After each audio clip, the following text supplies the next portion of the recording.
Iran ইসরায়েলের সংঘাত চলল টানা ১২ দিন। এরপর মার্কিন হামলার মাধ্যমে নাটকীয়ভাবে পরিস্থিতি চরমে পৌঁছায়। জবাবে মধ্যপ্রাচ্যের নীরবতা ভেঙে কাতারের মার্কিন ঘাঁটিতে প্রতিশোধমূলক হামলা চালায় ইরান।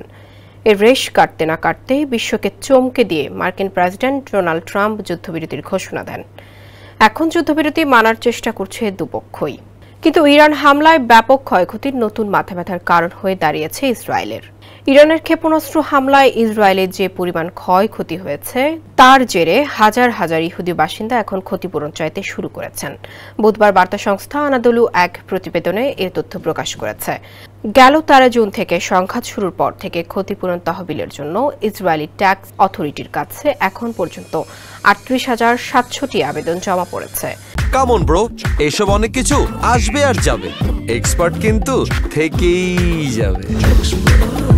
এর মধ্যে ভবনের ক্ষতির জন্য ৩০,৮০৯টি, যানবাহনের ক্ষতির জন্য ৩,৭১৩টি এবং বিভিন্ন যন্ত্রপাতি ও অন্যান্য সামগ্রীর ক্ষতির জন্য ৪,০৮৫টি ক্ষতিপূরণ চাওয়া হয়েছে।